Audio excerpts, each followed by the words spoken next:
Selamat datang kembali di channel Audian Audina.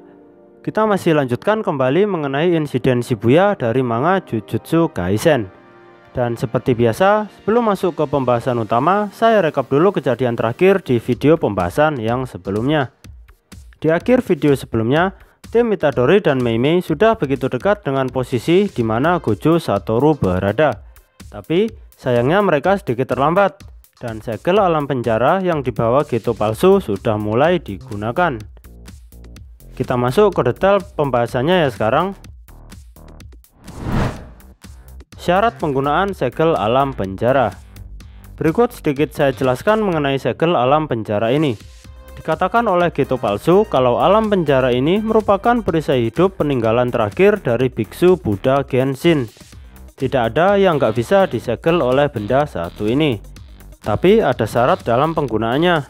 Geto palsu bilang kalau setelah segel alam penjara dibuka, dalam jangka waktu 1 menit kita harus menjaga Gojo Satoru tetap dalam radius 4 meter.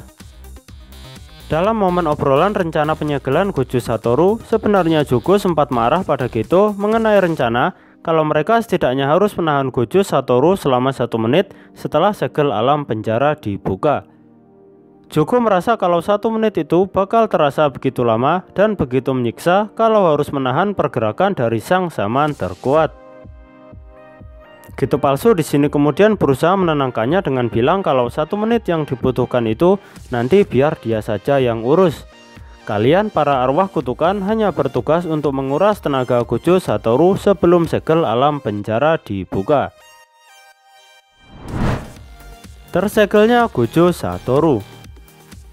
Momen dimana Geto palsu melemparkan kubus alam penjara ke dekat Gojo merupakan titik krusial bagi sang shaman terkuat. Sebenarnya Gojo sempat mau mengelak dan segera menjauh dari kubus yang ia anggap mencurigakan tersebut. Tapi tiba-tiba sahabat karibnya semasa sekolah dulu datang dan menyapanya. Itu adalah si Geto palsu. Hanya dengan memanggil namanya, Gojo Satoru tiba-tiba tertegun lalu terlintas di pikirannya 3 tahun masa mudanya dulu yang mana saat itu dihabiskan bersama Suguru Geto dalam menjalani kehidupan sehari-hari menjadi murid SMA Jujutsu cabang Tokyo. Saat shaman terkuat ini terdiam memikirkan kilas baliknya, kubus alam penjara berubah bentuk menjadi suatu benda berwujud silang dengan di tengah-tengahnya ada satu bola mata besar. Bola mata ini menatap penuh ke arah Gojo Satoru, dan yang terjadi berikutnya alam penjara ini menjerat tubuh Gojo. Dia di sini seakan terpaku oleh jeratan alam penjara. Dalam momen krusial ini, dia sudah nggak bisa bergerak dan energi kutukannya tak bisa dia rasakan. Dia sedikit jengkel karena sudah jatuh dalam perangkap musuh seperti ini. Dan dalam kesempatan terjerat seperti ini, dia sempat berteriak pada Geto palsu mengenai siapa dia yang sebenarnya. Karena Gojo sendiri sangat yakin kalau Suguru Geto sudah mati karena dia sendirilah yang menghabisinya tahun lalu. Tubuh dan energi kutukannya memang milik Geto, tapi jiwanya serasa bukan miliknya. Itulah yang diperkirakan oleh Gojo Satoru. Geto palsu pun memuji kepekaan dari Gojo tersebut. Dia segera bilang kalau Geto memang sudah mati. Dan sekarang tubuhnya ia kendalikan dengan menggunakan teknik kutukan yang mampu mengendalikan tubuh seseorang dengan menukar otak si pemilik tubuh asli. Jadi jelas ya di sini Suguru Geto memang sudah mati. Tapi jasadnya yang dulu masih ada karena nggak dibakar. Dan pengguna teknik misterius satu ini memanfaatkan tubuh Geto sebagai wadah barunya. Kalau alasannya dia memilih wadah tubuh ini karena kemampuan Geto ini tergolong unik, yaitu mampu memanipulasi suatu kutukan. Dan Geto juga merupakan salah satu shaman tingkat spesial seperti Gojo Satoru. Dikalahkan Yuta Okkotsu. Masih melanjutkan obrolan antara Geto palsu dan Gojo yang dalam proses penyegelan. Geto palsu ini bilang kalau segel alam penjara baru bisa terbuka setelah 1000 tahun. Jadi Gojo nanti bisa terbebas setelah 1000 tahun. Tapi Gojo Satoru memotong pembicaraan tersebut dengan mengingatkan kembali pada Geto palsu mengenai siapa yang menghajar habis-habisan Suguru Geto yang asli dulunya. Orang yang menghajar Geto asli tahun lalu adalah murid dari Gojo Satoru, yaitu Yuta Okkotsu. Bisa kalian tonton di video saya yang ini ya. Memang yang menghabisi Geto asli adalah Gojo Satoru, tapi yang mengajarnya habis-habisan sebelum ia mati adalah ulah Yuta Okkotsu. Menariknya di sini, si Geto palsu terlihat tak begitu menghiraukan perkataan Gojo tersebut, dan dia juga tidak terlihat takut akan keberadaan dari Yuta Okkotsu. Geto palsu ini pun malah bilang kalau nggak ada yang istimewa dari Yuta. Dan Yuta sendiri juga dia anggap nggak bakal bisa menjadi penerus Gojo Satoru yang selanjutnya. Perbincangan ini ditutup dengan Geto palsu yang mengucapkan selamat malam pada Gojo Satoru yang sedang terjerat oleh segel alam penjara. Dia juga bilang kalau mereka bakal bertemu lagi di dunia yang baru nantinya. Kembalinya Mekamaru. Cerita sekarang berpindah ke tempat di mana Itadori dan Mei berada. Di mana secara mengejutkan Itadori dihubungi oleh Mekamaru yang mana seharusnya dia ini sudah meninggal. Untuk mengingatkan kalian saja, Mekamaru ini adalah murid dari SMA Jujutsu Kyoto. Dia yang berwujud robot itu. Kembali ke cerita ya.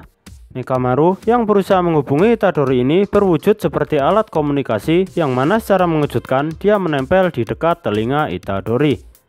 Mekamaru awalnya mencoba dulu berkomunikasi pada Itadori untuk mengetes apakah suaranya bisa didengar atau tidak. Tapi tiba-tiba Itadori yang mendengar perkataan Mekamaru dari alat komunikasi di telinganya, malah secara mengejutkan ia segera meremas alat komunikasi tersebut. Sontak Mekamaru berteriak menenangkannya dengan bilang kalau dia ini ada di pihaknya. Dan dia kemudian segera bilang mengenai informasi kalau Gojo Satoru telah disegel. Jiwa Suguru Geto yang asli. Kali ini cerita kembali ke tempat di mana Gojo tersegel. Dalam keadaan ia terjerat oleh segel alam penjara, si Geto palsu memberikannya ucapan perpisahan sebelum segel ditutup. Gojo di sini merespon dengan mengatakan kalau mungkin ini adalah waktunya untuk tidur, tapi ini adalah waktumu untuk bangun. Bagaimana bisa kau terbiasa melihat tubuhmu dikendalikan seperti itu, Geto? Kemudian ada hal menarik yang tiba-tiba terjadi. Tangan kanan dari Geto palsu mencekik dirinya sendiri dengan begitu kuat. Bisa kita lihat ya, yang terjadi di sini itu sedikit jiwa dari Suguru Geto yang asli masih ada dalam diri tubuh yang dikendalikan oleh si Geto palsu. Geto palsu kemudian ngobrol bersama Mahito yang sudah sadar kembali setelah menerima efek perluasan wilayah milik Gojo Satoru sebelumnya. Geto palsu ini bilang kalau fenomena yang barusan dia alami ini membuktikan kalau tubuh itu adalah jiwa, dan begitu juga sebaliknya. Sembari terus mengobrol, kedua orang ini dipotong pembicaraannya oleh Gojo. Gojo merasa nggak tahan di posisi terjerat segel seperti ini dan harus melihat wajah dua orang itu terus-menerus. Menanggapi perkataan Gojo tersebut, di sini si Geto palsu akhirnya langsung menutup segel alam penjara. Nah, sampai sini akhirnya sudah jelas ya, sang saman terkuat akhirnya telah tersegel. Untuk kalian ketahui juga, segel alam penjara ini hanya bisa dipakai sekali saja. Dan kalau orang yang tersegel di dalamnya bunuh diri, segel alam penjara nggak bisa digunakan lagi. Menyelamatkan Gojo Satoru. Kali ini kembali ke cerita di mana Itadori dan Mei berada. Di sini, Mei nggak percaya mengenai Mekamaru yang mengatakan kalau Gojo Satoru telah tersegel. Tapi Mekamaru membuktikannya dengan mengatakan kalau dia ini sebenarnya sudah mati. Dan dia bisa muncul sekarang itu karena pengaktifan rencana cadangannya ini bisa terjadi kalau Gojo Satoru sudah mati atau tersegel. Jadi Mekamaru ini membuat semacam cloningan dirinya untuk mengantisipasi kalau terjadi apa-apa sama Gojo. Intinya dia tetap udah mati. Ini hanya sisa-sisa sedikit energi kutukannya. Wujudnya pun terbatas sekecil alat komunikasi saja. Dan dia sengaja menempel di Itadori karena dia percaya kalau Itadori ini bukan mata-mata dari pihak musuh. Mekamaru pun juga percaya pada Mei karena banyaknya arwah kutukan yang ingin membunuhnya juga. Jadi banyak arwah kutukan yang mengincar Mei ini. Nah, dari sinilah alasan Mekamaru bisa mempercayai dua orang ini untuk menginfokan kalau Gojo sudah tersegel. Di tengah percakapan mengenai krisis kepercayaan ini, datang dua arwah kutukan yang hendak menyerang Mei Mei dan Itadori. Akhirnya mereka berdua memutuskan untuk melangkah ke lantai bawah, yaitu B5F, untuk memastikan kondisi Gojo Satoru terlebih dahulu. Mengenai arwah kutukan yang bakal mereka temui sepanjang jalan, sebisa mungkin mereka hanya perlu berlari dan terus menghindar. Karena tujuan utama misi yang sekarang adalah memastikan keadaan Gojo terlebih dahulu. Mengejutkannya, Mekamaru nggak setuju dengan rencana ini. Dia menjelaskan kalau di Shibuya ini ada 4 tirai kuat yang membatasi pergerakan penyihir Jujutsu, dan itu pun sangat sulit untuk dihancurkan. Sebelumnya Itadori memang udah ngancurin satu sih, tapi ternyata masih banyak tirai lagi yang dibuat oleh pihak musuh. Mekamaru memberikan opsi lain untuk kedua orang ini. Dia menyuruh Itadori kembali ke permukaan Shibuya untuk memberitahu penyihir Jujutsu lainnya kalau Gojo Satoru telah tersegel. Sedangkan untuk Mei Mei, dia hanya perlu mendampingi Itadori agar bisa sampai ke permukaan Shibuya. Dengan kata lain, tugas Mei Mei adalah membuka jalan untuk Itadori. Mekamaru juga menambahkan kalau situasi saat ini begitu penting. Kalau Gojo Satoru disegel, dunia Jujutsu dan dunia manusia bakal kacau balau. Setelah mendengar itu, Itadori dan Mei Mei bergegas pergi mencari jalan ke permukaan Shibuya. Kepercayaan Gojo Satoru. Sekarang cerita pindah lagi ke tempat di mana Gojo tersegel. Geto palsu dan anggota komplotannya sudah berkumpul kembali di sini. Jogo maupun Choso juga sudah terlepas dari efek teknik kehampaan tanpa batas milik Gojo Satoru. Mereka yang sudah berkumpul ini mulai membahas mengenai rencana selanjutnya. Tapi tiba-tiba secara mengejutkan kubus alam penjara yang dipegang oleh si Geto palsu jatuh ke lantai dan sampai membuat lantainya berlubang. Geto palsu terlihat kesal di sini karena nggak menyangka kalau bahkan dalam dunia alam penjara Gojo Satoru masih bisa berulah seperti ini. Diperlihatkan juga dalam dunia alam penjara Gojo masih berusaha membebaskan dirinya. Dan dia pun masih terlihat begitu tenang dan santai. Tapi meskipun begitu, dia sedikit menyesali akibat dari kelengahannya hingga tersegel seperti ini. Dia tahu kalau hal-hal buruk bisa terjadi selama dia tersegel.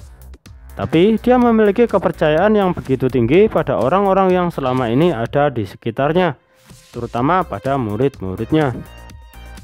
Dia yakin kalau semuanya bakal baik-baik saja. Sampai sini dulu ya, lanjut lagi nanti ke operasi besar-besaran buat nyelamatin Gojo Satoru. Terima kasih sudah menonton video ini. Cek juga video kami yang lain ya. Sampai jumpa lagi di lain kesempatan. Bye bye.